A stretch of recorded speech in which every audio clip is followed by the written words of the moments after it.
AVP 24 news पर वक्त हो गया है दिन भर की 10 बड़ी खबरों का। आज टीचर्स डे के मौके पर भारत के राष्ट्रपति ने वीडियो कॉन्फ्रेंसिंग के माध्यम से 44 शिक्षकों को सम्मानित करेंगे।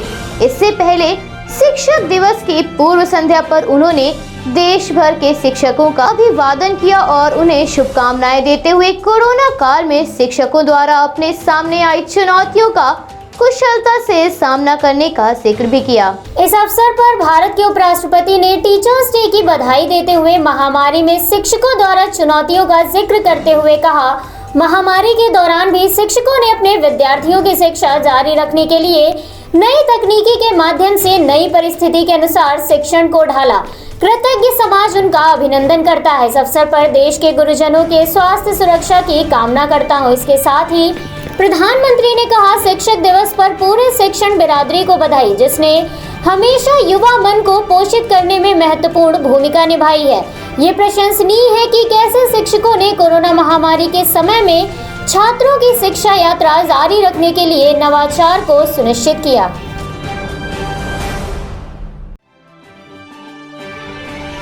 कृषि कानून के विरोध में किसानों का संघर्ष जारी है।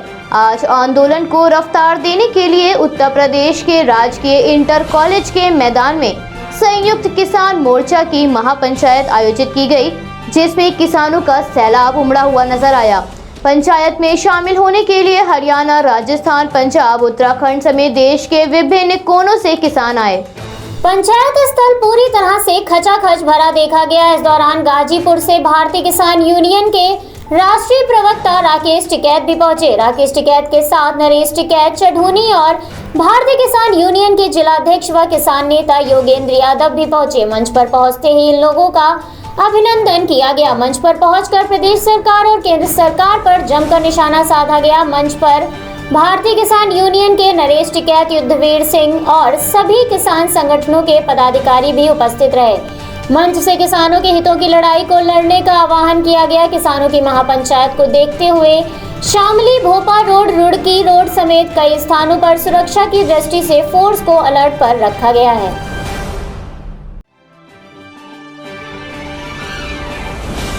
भारत पैरालंपिक में जोरदार प्रदर्शन कर रहा है। वहीं कृष्णा नागर ने टोक्यो ओलंपिक में पुरुष सिंगल्स बैडमिंटन स्पर्धा SH6 में स्वर्ण पदक जीतकर इतिहास के स्वर्णिम अक्षरों में अपना नाम दर्ज करा लिया है। कृष्णा नागर ने फाइनल मुकाबले में हांगकांग की खिलाड़ी काई मेंग चू को 2-1 से शिकस्त दी। उन्होंने अपने प्रतिद्वंदी को 21-17, 16-21 और 21-17 से मात दी। इस तरह ये दूसरा खिलाड़ी भी बैडमिंटन में स्वर्ण पदक जीतने की सूची में हमवतन प्रमोद भगत के साथ शामिल हो गया। भगत ने शनिवार को SL3 क्लास में पहला स्वर्ण पदक जीता था।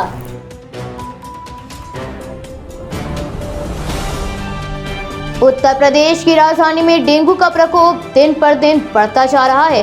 वायरल बुखार के कहर से सरकार की चिंता बढ़ गई है, जिससे निपटने के लिए स्वास्थ्य विभाग ने अब कोविड-19 की तर्ज पर इन मरीजों का इलाज करने के लिए प्रोटोकॉल तैयार कर लिया है। कोविड-19 संक्रमण के साथ ही राजधानी में dengue control central hello doctor के लिए हेल्पलाइन नंबर भी जारी किया गया है। इसके साथ ही मरीजों की टेस्टिंग, ट्रेसिंग व इलाज की सुविधा भी तेजी से कराई जा रही है। इतना ही नहीं, घर से नमूनों को लेने के बाद दवा पहुंचाने की सुविधा भी जल्द से जल्द सरकार द्वारा उपलब्ध कराई जाएगी, ताकि डेंगू को नियंत्रण में किया जा सके। शनिवार को विभिन्न अस्पतालों में डेंगू के इंतजाम का जायजा भी लिया गया। वहीं अपर मुख्य सचिव मनोज कुमार, जिला अधिकारी अभिषेक प्रकाश और CMO doctor Manoj Agarwal civil अस्पताल पहुंचे, जहां पर अपर मुख्य सचिव ने डेंगू बुखार के मरीजों के इलाज के इंतजाम की जानकारी ली और CMS डॉक्टर SK नंदा ने बताया 17 बेड का डेंगू वार्ड बनाया गया है।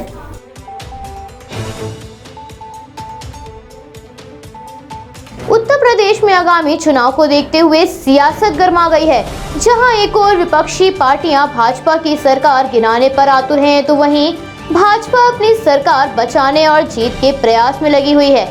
आज इसी कड़ी में भाजपा प्रदेश भर में प्रबुद्ध सम्मेलनों का आयोजन करेगी। ये आयोजन 18 शहरों में होगा।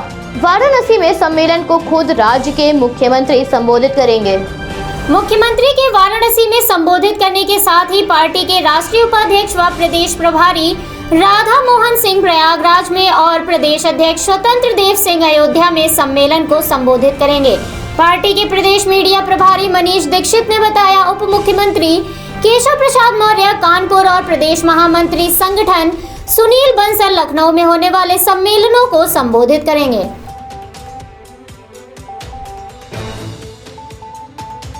भारत में कोरोना संक्रमण की तीसरी लहर की आशंका को देखते हुए टीकाकरण अभियान तेजी से चलाया जा रहा है।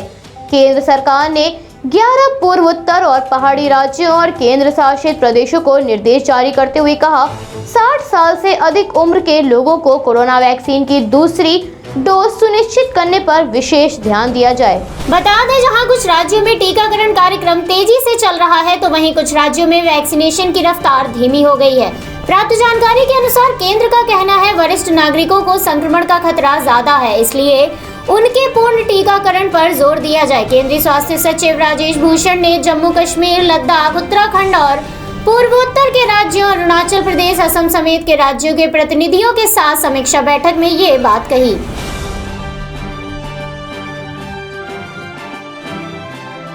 केरल में संक्रमण के बढ़ते मामलों के चलते नाइट कर्फ्यू के साथ प्रत्येक रविवार को संपूर्ण लॉकडाउन लगाया गया है। राज्य के मुख्यमंत्री पिनरई विजयन ने कहा, राज्य में संपूर्ण लॉकडाउन नहीं लगाया जा सकता क्योंकि इससे अर्थव्यवस्था और आजीविका के लिए बड़ा संकट पैदा हो जाएगा। बता दें, भारत के विभिन्न राज्यों में जहां संक्रमण के मामलों में कमी देखी जा रही है, तो वहीं केरल में हालात खराब हो रहे हैं। कोरोना काल के चलते अर्थव्यवस्था पर इसका जोरदार प्रभाव पड़ा है, जिसके बाद केरल में महामारी के बढ़ते संकट को देखते हुए सिर्फ रविवार को लॉकडाउन लगाया गया है, जिस दौरान सिर्फ आवश्यक सेवाओं की अनुमति प्रदान की गई है। केरल और महाराष्ट्र में कोरोना के बढ़ते मामले लगातार सरकार की चिंता बढ़ा रहे हैं। राज्य में आ रहे मामलों के कारण देश में प्रतिदिन करीब 40,000 से ज्यादा मामले सामने आ रहे हैं।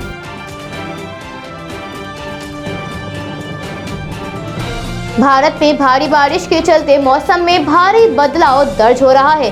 विभिन्न राज्यों में हो रही भारी बारिश के कारण कई जगह जलभराव की समस्या उत्पन्न हो गई है। हालात ये हो गए हैं कि असम, महाराष्ट्र सहित यूपी और बिहार में बाढ़ आ गई है। वहीं आज भी दिल्ली एनसीआर में बारिश दर्ज की गई।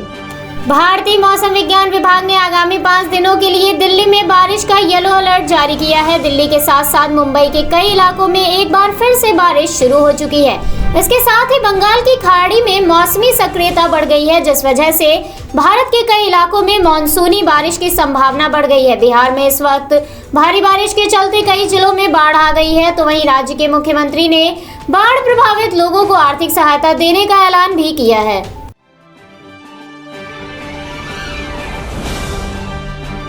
कोरोना की दूसरी लहर का असर अब कम हो गया है, मगर संक्रमण के मामलों में उतार चढ़ाव का सिलसिला बना हुआ है।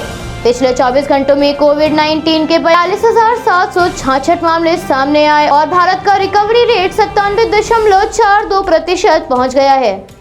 इसके साथ ही भारत में एक्टिव केसेस की संख्या 4,10,048 है। वहीं 4.40 लाख लोगों की महामारी से जान जा चुकी है। लगभग 3.29 करोड़ लोग अब तक महामारी से संक्रमित हो चुके हैं और लगभग 3.21 करोड़ लोग स्वस्थ हुए हैं। केरल में लगातार कोरोना से बिगड़ते हालात को लेकर केंद्र की चिंता बढ़ती जा रही है। केरल में पिछले 24 घंटे के दौरान 29,682 कोरोना पॉजिटिव के नए मामले दर्ज किए गए।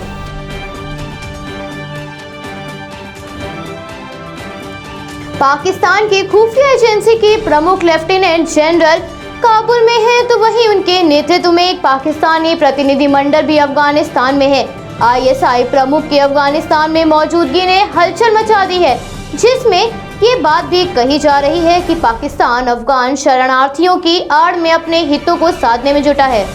आईएसआई प्रमुख की ये यात्रा तालिबान के निमंत्रण पर है। वहीं इसे लेकर पाकिस्तान कहता है कि तालिबान के कब्जे के बाद उसके देश में अफगान शरणार्थियों का संकट खड़ा हुआ है और पाकिस्तान तालिबान पर पूरा नियंत्रण चाहता है, ताकि इसके जरिए दुनिया को ये दिखाया जा सके कि तालिबान से वो जो चाहे करवा सकता है। इसके जरिए दूसरे देशों को ये संदेश देना चाहता है कि अफगानिस्तान में तालिबान से संबंधों को आगे बढ़ाने के लिए पाकिस्तान की अग्रणी भूमिका होगी।